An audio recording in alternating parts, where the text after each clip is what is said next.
Hello students, welcome to another new video. तो basically इस वाले वीडियो में हम पढ़ने वाले हैं इंश्योरेंस के रोल के बारे में। सोशल सिक्योरिटी में इंश्योरेंस का क्या रोल होता है। सो लास्ट वाले वीडियो में हमने डिस्कस किया था सोशल सिक्योरिटी की मीनिंग, डेफिनेशन और कैरेक्टरिस्टिक्स के बारे में, और मैंने बताया था आपको कि सोशल सिक्योरिटी जो होता है वो ऑलमोस्ट इंश्योरेंस के जैसा ही होता है, लेकिन इंश्योरेंस और सोशल सिक्योरिटी में डिफरेंस यही होता है कि इंश्योरेंस कोई भी पर्सन करवा सकता है, जबकि सोशल सिक्योरिटी हमारे एम्प्लॉयर द्वारा करवाई जाती है। जो हमारे बॉस होते हैं, जो हमारे ओनर होते हैं, उनके थ्रू सोशल सिक्योरिटी प्रोवाइड करवाई जाती है।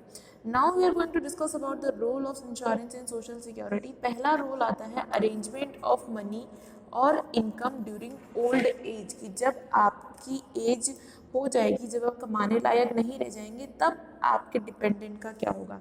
So let's see, insurance institutions have created many such insurance papers and insurance schemes under which the insured gets the entire amount or annuity during old age की। इसमें कहा है कि insurance institution ने बहुत सारे ऐसे पेपर्स इंश्योरेंस के और इंश्योरेंस स्कीम्स क्रिएट कर रखी है, जिसमें आपका एन्युटी अमाउंट मिल जाता है। एन्युटी अमाउंट मतलब जितने का आपने इंश्योरेंस करवा रखा है उतना अमाउंट आपको मिल जाता है। किस टाइम पे मिल जाएगा आपको? ओल्ड एज के टाइम पे, बुजुर्ग अवस्था में, वृद्धावस्था में आपको वो अमाउंट मिल जाएगा।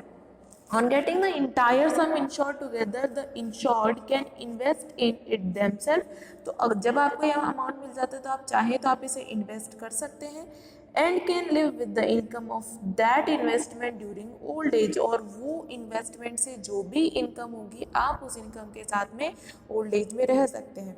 लेट मी टेल यू कि इन्वेस्टमेंट से इनकम कैसे होती है। मान लीजिए कि हमने कहीं पे 10,000 का इन्वेस्टमेंट किया।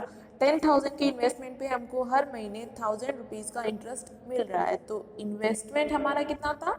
10,000, और हमारा इंटरेस्ट कितना हो गया? 1,000। मतलब कि हमारी अभी टोटल अमाउंट कितनी हो चुकी है? 11,000। तो इसे कहते हैं कि आप अपने टाइम पे इंश्योरेंस करवा लेते हैं, और वो इंश्योरेंस का पैसा आपको कब मिल जाता है? ओल्ड एज के टाइम पे मिल जाता है। उस ओल्ड एज के पैसे को, आपको जो एन्युटी मिली है, उसको आप कहीं पे इन्वेस्ट करके और अपना जीवन यापन कर सकते हैं। ठीक है, तो यही बात इसने कही कि one getting the entire some insured together, the insured can invest in it. तो इंश्योर्ड क्या कर सकता है? इसको आगे इन्वेस्ट कर सकते हैं, and can live with the income of that investment during old as. और उस इनकम से पूरी वृद्धावस्था निकाल सकता है, ओल्ड एज निकाल सकता है। There is a provision of payment of annuity from time to time in the insurance letter itself. Then the insured gets the amount of annuity only in old age। की इसमें क्या है? Time to time आपको annuity का payment करना पड़ेगा। फिर जब आपकी ओल्ड एज हो जाएगी तब आपको पूरा एन्युटी का अमाउंट दे दिया जाएगा, जो इंश्योरेंस कंपनी जैसे करती है उसी तरीके से। तो the insurance provides necessary protection in old age. और इस तरीके से जो इंश्योरेंस है वो नेसेसरी प्रोटेक्शन हमें प्रोवाइड करवाता है। कब करवाता है? ओल्ड एज के टाइम पे। ठीक है, सेकेंड बात हमारी आती है एक्सीडेंटल डेथ और प्रोटेक्शन टू डिपेंडेंट की। यदि आपकी अचानक से मृत्यु हो जाती है, एक्सीडेंटल डेथ हो जाती है, तो आपके डिपेंडेंट को प्रोटेक्शन कैसे दी जाएगी? So insurance has an important role in providing protection to the dependents in case of sudden death of the insured. की अगर इंश्योर्ड मतलब जिसका इंश्योरेंस हुआ है, जिसे सोशल सिक्योरिटी प्रोवाइड करवाई गई है, उसकी अगर सडन डेथ हो जाती है, अचानक से मृत्यु हो जाती है, तो फिर उसके जो डिपेंडेंट्स हैं उनको प्रोटेक्शन प्रोवाइड कौन करवाएगी? इंश्योरेंस कंपनी करवाएगी। In the case of life empowerment, sorry, in the case of life endowment and term insurance and other types of assorted insurance letters, the insured gets an amount or annuity on the death of the insured। की जब इस समय पे क्या होगा? जब किसी insured person की अगर डेथ हो जाती है तो उसकी डिपेंडेंट को इंश्योरेंस कंपनी उसकी मृत्यु पे पैसा दे देगी। ठीक है, थर्ड चीज आती है assisted in financial crisis in case of disease. So insurance also provide financial assistance to the insured in case of serious illness, कि यदि आपके बहुत गंभीर बीमारी हो जाती है, कोई सीरियस आपको मेडिकल इमरजेंसी हो जाती है, तो उस केस में आपका कौन हेल्प करेगा? उस केस में इंश्योरेंस कंपनी आपकी हेल्प करेगी। अगर आपने मेडिकल इंश्योरेंस लिया हुआ है या फिर अगर आपने सोशल सिक्योरिटी आपका एम्प्लॉयर आपको दे रहा है, तो उस केस में सोशल सिक्योरिटी भी बहुत हेल्प करती है। सोशल सिक्योरिटी कैसे हेल्प करती है? जैसे आपने नाम सुना होगा ESIC के बारे में। तो ESIC जो होता है, ESIC वो एम्प्लॉयर हमें प्रोवाइड करवाता है। क्यों करवाता है? ताकि आपको अगर सीरियस इलनेस हो जाए तो आपको अपनी बीमारी पे ज़्यादा पैसा खर्च नहीं करना पड़े, ठीक है। तो life insurance corporation of India has made a provision to add the condition to critical illness in Jeevan Anurag, Jeevan Bharti, Jeevan Anand and Jeevan Mitra double insurance letter etcetera. तो ये जो है लाइफ इंश्योरेंस कॉर्पोरेशन LIC ने स्कीम निकाली है कि इन इंश्योरेंस स्कीम में आप इन्वेस्ट करके अपने मेडिकल इलनेस में होने वाले खर्चे, अपने मेडिकल इमरजेंसीज में होने वाले एक्स्ट्रा एक्सपेंसेस को आप प्रिवेंट कर सकते हो, आप उनको अवॉइड कर सकते हो। फिर वो पूरा खर्चा कौन उठाएगा? पूरा खर्चा उठाएगी इंश्योरेंस कंपनी, ठीक है। Consequently, protection is obtained in case of serious illness by the insured taking a letter of insurance under the condition। तो इस कंडीशन में जो है आपको सिर्फ उनको एक लेटर देना होगा और उसके बाद में वो आपकी जो अमाउंट है उसका पेमेंट पूरा का पूरा इंश्योरेंस कंपनी के द्वारा करवा दिया जाता है। 3 बात समझ में आ गई। पहली बात तो ये थी कि अगर आपकी ओल्ड एज हो जाएगी तो आपको पैसा इंश्योरेंस कंपनी या सोशल सिक्योरिटी के थ्रू मिलेगा। आपकी एक्सीडेंटल डेथ हो जाती है तो आपके डिपेंडेंट को प्रोटेक्शन प्रोवाइड करवाई जाएगी। इंश्योर्ड की मृत्यु के टाइम पे, इंश्योर्ड की डेथ के टाइम पे उसको पूरा का पूरा एनुटी का अमाउंट का पेमेंट कर दिया जाएगा। थर्ड आता है कि अगर आपको फाइनेंशियल क्राइसिस के टाइम पे कोई डिजीज हो गई है, कोई इलनेस हो गई है, तो उस कंडीशन में भी आपकी मेडिकल इलनेस को प्रिवेंट करने के लिए, आपकी मेडिकल इमरजेंसीज के एक्स्ट्रा एक्सपेंसेस को रिड्यूस करने के लिए इंश्योरेंस कंपनी आपकी हेल्प कर देती है।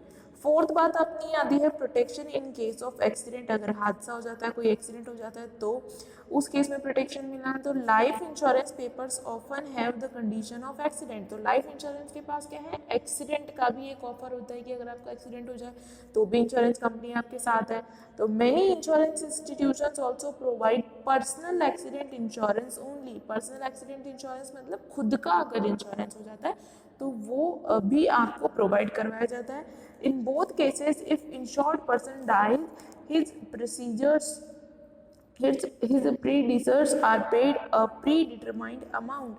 If the insured becomes partially or completely crippled in an accident, he himself receives a fixed sum in the form of lump sum और एन्युटी। उसने कहा कि अगर इंश्योर्ड पर्सन की डेथ हो जाती है तो उसके डिपेंडेंट को पूरा का पूरा पैसा दे दिया जाएगा, लेकिन अगर आप पार्शली मतलब आधा अपंग हो गए हो या फिर कंप्लीटली क्रिपल या अपंग या विकलांग हो गए हो तो उस केस में इंश्योर्ड को खुद को लंपसम यानी किश्तों में या फिर एक मुश्त पैसा दे दिया जाता है। तो एक्सीडेंट का केस समझ में आता है। फिफ्थ आता है अपना protection to handicapped dependent. Handicapped dependent मतलब ऐसे डिपेंडेंट जो विकलांग है या दिव्यांग है, ठीक है। So insurance institutions also issue some insurance paper on the lives of those parents who have a handicapped dependent. ऐसे पेरेंट्स को दिया जाता है ये वाली स्कीम जिनके बच्चे हैंडीकैप्ड हो या फिर जिनके डिपेंडेंट जो है, जो आश्रित है, वो हैंडीकैप्ड है, ठीक है। Under these letters, dependents are enrolled with parents are insured, while parents are insured। तो इस टाइम पे पेरेंट्स का इंश्योरेंस करवाया जाता है। पेरेंट्स का क्यों करवाया जाता है? क्योंकि भैया जो बंदा हैंडीकैप्ड है वो तो पूरी तरीके से अपने पेरेंट्स पे डिपेंड है। अब पेरेंट्स के अगर कुछ हो जाएगा तो फिर उस हैंडीकैप्ड पर्सन का क्या होगा, इसलिए पेरेंट्स का इंश्योरेंस इसमें करवाया जाता है। As a result if the parent dies the handicapped dependent gets the sum in assured and matured amount. और अगर इस समय पे अगर पेरेंट्स की मृत्यु हो जाती है तो हैंडीकैप्ड पर्सन को सम अश्योर्ड मतलब जितना उसका पैसा जुड़ा है या फिर मैच्योर अमाउंट की जहां तक उन्होंने प्रीमियम का पेमेंट किया है उतना उनको पूरा का पूरा पैसा दे दिया जाएगा। फिर अपनी बात आती है next protection of professional persons. अगर कोई प्रोफेशनल पर्सन्स हैं उनको प्रोटेक्शन देना सबसे ज़्यादा ज़रूरी है। जैसे कि हमारे पार्टनर्स होते हैं, प्रोफेशनल पर्सन है, एक पार्टनर की मृत्यु हो जाएगी, पूरा का पूरा फर्म जो है इफेक्ट कर जाएगा। दूसरी चीज़ ये, जैसे कि हमारे जो लेनदार देनदार होते हैं, जैसे हमारे इन्वेस्टर्स होते हैं, इन अगर वो लोग मर जाएंगे तो फिर आपका पैसा अटक सकता है ना, तो आप प्रोफेशनल पर्सन का भी प्रोटेक्शन करवा देते हो। तो by getting insurance from professional person such as doctor, lawyer etcetera, they are fully secured by their insurance for the liability arising from unintentionally mistake and there is no crisis or disturbance in their life। की doctors और lawyers का भी उनका professional insurance करवा दिया जाता है कि अगर उनकी लाइफ में अगर कोई डिस्टर्बेंस होता है या फिर उनकी लाइफ में कोई इफेक्ट होता है, कोई रिस्क होता है, कोई जोखिम होती है, तो उसको वो लोग प्रिवेंट कर सकते हैं या फिर उसको रिड्यूस कर सकते हैं।